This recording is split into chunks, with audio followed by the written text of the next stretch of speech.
안녕하십니까? 네, 오늘은 16수리를 설명드리도록 하겠습니다. 16수리도 15수리 못지않게 좋은 수리로 알고 계시기 때문에 선생님들께서 이름에 적극적으로 사용하고 계시는 것으로 알고 있습니다. 그러나 15수리와 16수리가 비슷한 듯 해도 두 수리의 성질에는 상당한 차이가 있습니다. 그렇기 때문에 세세한 연구가 필요합니다. 대충 이해하고 사용하게 되면 사주에 딱 맞는 배합을 못하게 될 수도 있습니다. 별거 아니라고 생각하실지 모르나 딱 맞게 사용하지 않을 경우 어떨 때는 삶에 상당한 차이가 나타날 수가 있습니다. 갑부 사주를 지닌 10명이 있다면 그 중에 겨우 몇 사람만이 자기의 길을 찾아가고 나머지 사람들은 그보다 훨씬 못하거나 심지어 평범하게 사는 사람도 제법 많이 있다는 것을 아셔야 됩니다. 명리를 공부하시는 선생님들은 이미 잘 알고 계실 겁니다. 실제 현실에서 이런 사람들을 종종 봅니다. 그런데 사주를 매일 상담하는 사람이 아니면 경험이 없으시기 때문에 모르실 수 있습니다. 그렇기 때문에 일반인들께서는 자기 사주를 모른 채로 지금 현실만이 전부 다라고 알고 지금 삶이 나의 팔자인가 보다 라고 믿고 사시는 분들이 대부분일 거라고 봅니다. 다들 그렇게 사시죠? 그러나 수리 하나하나, 이름 글자 하나하나가 사람의 운명을 바꿔버린다는 것을 인지하셨으면 합니다. 이것을 알면 지금 나의 역량보다 더 크게 발전할 수 있는 방법도 있다는 것을 아시게 될 것입니다. 명리학이나 성명학은 잘못된 팔자를 바로잡는 데 상당한 도움을 주는 학문입니다. 그래서 전문가 선생님과 잘 의논하시면 크게 도약하는 데 상당한 도움이 있을 것입니다. 타고난 역량은 크게 잘 될 사람인데 지금 못 살고 있는 분들이 계십니다. 상담을 하다 보면 종종 이런 분들을 만나는데요. 이런 경우 너무나 억울한 일 아닐까요? 근데 이거는 전문가에게 확인을 해보지 않고서는 일반인들은 모르는 거죠. 그래서 그냥 모르고 살아가시는 겁니다. 근데 전문가인 제 입장에서는 참 답답한 거죠. 눈에 다 보이니까요. 그러므로 인생을 살면서 누구나 한 번쯤은 전문가와 상담을 하시는 게 좋습니다. 잘 되실 분이라면 조금만 도와줘도 확연히 달라질 것이니까요. 실제로 그렇게 바뀐 예가 많습니다. 그러니 기회가 있으면 본인의 사주와 이름이 잘 조화롭게 됐는지 꼭 살펴보시기를 바랍니다.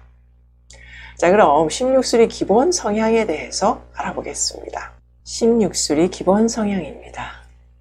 이 수리는 하늘에 있는 천을귀인이라는 별의 서기를 받아서 모든 일은 물론 만사가 형통해지는 수리입니다. 인품이 훌륭하며 타인과의 화합에 앞장을 섭니다. 한평생 타인으로부터 도움을 받게 되고 아무리 위험한 재난을 만난다 하더라도 그것이 기람으로 바뀌는 운세입니다. 사람이 인자하고 덕망이 높은 인품으로 상하의 존경과 신망을 받아서 명예가 더 높아지는 수리입니다. 지인덕 삼덕을 구비해서 만인을 지휘하는 수령격이 되어서 대업을 성취하고 재물은 또한 좋기 때문에 대길한 행운의 수리입니다. 이것이 기본 성격입니다. 16수리는 이름에 사용하시기를 권장드리는 수리입니다. 좋은 수리 중에 더 좋은 수리로 평가하는 수리입니다. 많은 어려움 또는 많은 난관으로부터 사람을 구제할 수 있는 수리라서 높이 평가하는 것입니다. 사람에게 이렇게 도움을 주는 수리도 많지 않습니다. 잘 사용한다면 살아가는 데 도움을 많이 받으실 수 있는 수리입니다. 먼저 16수리 성향을 알아보도록 하겠습니다. 먼저 사람들이 성품이 참 좋아집니다. 16수리의 인품은 누구에게도 인정받는 인품입니다. 나쁘다고 하는 사람이 거의 없습니다. 사람이 고상하며 점잖은 편입니다. 자기 잘났다고 내세우거나 드러내지도 않고 권위적이지도 않다는 것입니다. 그렇다고 가볍지도 않습니다. 사람이 이렇게 되기 쉽지가 않지요. 그런데 이 성격이 가끔은 이렇게 나타나는 경우가 있습니다. 사고의 유연성이 좀 떨어지는 상태로 나타날 수는 있습니다. 그래서 가변성이 많은 일에는 적합하지 않을 수 있습니다. 잘 변화하지 않는다는 것인데 어떤 면에서는 좋으나 어떤 면에서는 적응을 못할 수 있게 되니까 신뢰를 잃을 수 있습니다. 임기응변에는 조금 약할 수 있습니다. 임기응변에 뛰어난 수리가 있다고 했는데 생각이 나시는지요? 13수리라고 했습니다. 그리고 16수리는 대인관계가 매우 좋은 사람입니다. 타인들과의 관계에 있어서도 이해하고 조금 양보하며 사는 사람이 됩니다. 다정다감하고 따뜻한 성품을 지니고 있기에 사람들과의 마찰도 거의 없는 편입니다. 그리고 말도 곱게 합니다. 주위에서 보면 존칭어를 사용하는 사람들이 있고 말을 함부로 아대하는 사람들이 있는데 16수리의 사람들은 존칭어를 많이 사용하는 편입니다. 언어에 배려심이 들어가 있는 거죠. 언어라는 것이 심성의 작용에 따라서 변화가 일어나는데 16수리의 사람은 마음이 유하고 심성이 따뜻한 사람이 되므로 사용하는 언어도 고와지는 것이라고 봅니다. 그래서 배려의 언어를 사용하게 되는 것이라고 봅니다. 주위에 형격 16수리를 가지고 있는 사람이 있으시면 한번 관찰을 해보시기 바랍니다. 타수리가 다 좋다면 분명 위와 같은 성품들이 많이 나타나게 될 것입니다. 또 16수리는 부친하시는 일에 많은 도움을 주는 수리입니다. 자녀가 형격 16수리를 사용한다면 아버님 하시는 일뿐만 아니라 아버님 건강에도 많은 도움을 주게 되는 수리입니다. 그리고 또 하나의 좋은 점이 어려운 환경에 태어났다 하더라도 가정이 점점 풍요로워지게 되고 가세를 일으키는 수리가 됩니다. 16수리 안에는 상서로운 서기가 내포되어 있어서 비난한 가정에서 태어났다 하더라도 집안의 흉한 기운들을 점차 사라지게 하고 복된 기운으로 바뀌게 하는 힘이 있습니다. 좋은 기운이 흘러들어서 저절로 그렇게 바뀌어지게 되는 것입니다. 14수리와 같이 외상이 강하게 작용하는 수리는 흉한 기운이 저절로 그렇게 흘러들어와서 우연찮게 다치게 하는데 좋은 수리는 좋은 기운이 몸에 스며들어서 애군을 제거하게 되는 것입니다. 16수리는 집안을 번창하게 만드는 수리다라는 것을 잘 기억하시기 바랍니다. 특이하죠? 16수리를 유용하게 사용하는 방법을 알려드린다면 사람에게 있어서 운이 좋지 않을 경우 살아가는데 어려움이 따르고 고생이 따르게 되는데 그럴 때 얼마나 고통스럽습니까? 세상을 살아본 사람은 다 아는 거죠. 이런 경우에 16수리를 사용하면 어려움이 덜어지게 되며 좀 수월하게 넘길 수 있게 됩니다.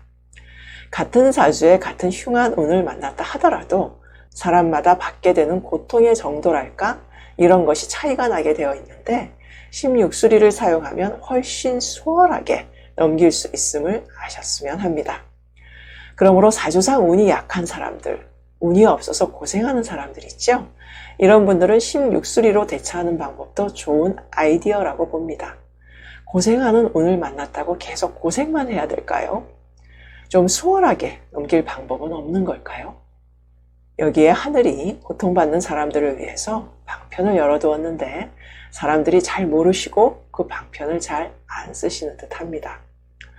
여러 선생님들께서는 하늘의 배려를 아낌없이 많은 사람들에게 나누어 주시기를 부탁드립니다.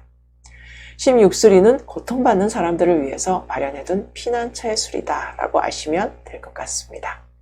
그 다음 16수리는 부부간의 관계도 좋은 수리로 해석이 됩니다. 남자의 경우 아내에게 잘하는 수리입니다. 가정의 안정과 유지에 누구보다도 신경을 많이 쓰는 사람으로 특별한 경우를 제외하고는 가정을 깨트리는 일은 거의 없는 수리입니다. 15수리보다 16수리가 더 가정적인 수리로 평가를 받습니다. 물론 타수리가 흉할 경우는 좀 다르게 해석하기는 하나 아주 심하게 타수리가 안 좋은 경우를 제외하곤 여간에서는 부부운에 영향을 주지 않게 됩니다. 부부 사이가 양호한 수리다라고 이해하시기 바랍니다. 자녀에게는 잘하는 사람이며 사이는 좋습니다. 남에게도 함부로 하지 않는 사람인데 자녀에게 강압적으로 하겠습니까? 그렇다 보니까 내 자녀지만 예를 갖춰서 대하는 사람들도 계십니다. 자녀에게도 존대의 언어를 쓰시는 분들도 계시죠. 자녀들을 사랑으로 다스리기 때문에 자녀들도 언제나 기가 살아있고 예를 갖추고 있습니다. 16수리 사람은 부모로서도 역할을 잘한다고 보면 될 것입니다. 16수리의 가장 좋은 특징 중 하나가 위험한 상황을 잘 모면하고 피하게 되는데 대표적인 특징입니다.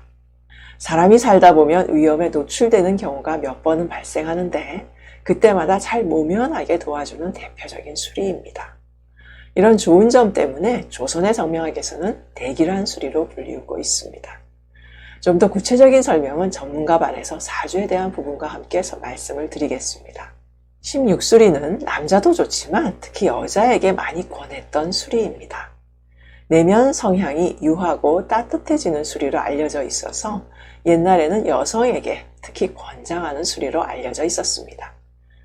여성이 사용하면 어머니 같은 품성이 더욱 드러나게 된다고 말하고 있습니다. 사람을 이해하는 배려심은 물론이고 과격하지 않고 품어주기 때문에 여성에게 적합한 수리라고 불렸던 것입니다. 인품이 참 좋고 반듯한 삶으로 평가받습니다. 타인과의 갈등을 줄이는 수리로도 알려져 있습니다. 여간에서 다투지 않고 이해성이 있는 수리라서 그렇게 불리웠던 것입니다. 그리고 남편에게 매우 잘하는 수리입니다.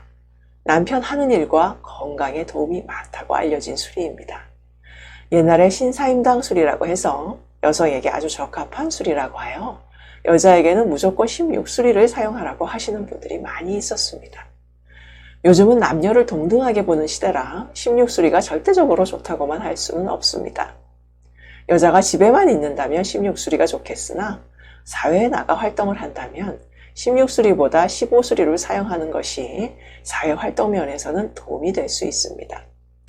그러므로 사회활동 유무에 따라서 세밀하게 배합이 필요합니다. 심육수리는 건강을 나타내는 수리입니다. 심육수리를 가진 사람들은 자신이 평소에 조금만 건강에 신경을 쓴다면 건강한 몸을 유지할 수 있게 되는 수리입니다. 심육수리는 중복해서 사용해도 나쁘지 않은 수리입니다. 15수리 남자의 경우 중복은 절대 피하라고 말씀드렸습니다만 16수리는 2번 이상 중복해 사용해도 해가 되지 않습니다. 16이 3번 중복이 되는 사람을 본 적이 있는데 결코 나쁘지 않았습니다. 자, 오늘 16수리에 대한 설명은 여기까지 하고요. 다음 시간에 16수리 예문을 또 함께 풀어보도록 하겠습니다. 그럼 예문에서 다시 뵙도록 하겠습니다. 오늘 수고 많으셨습니다.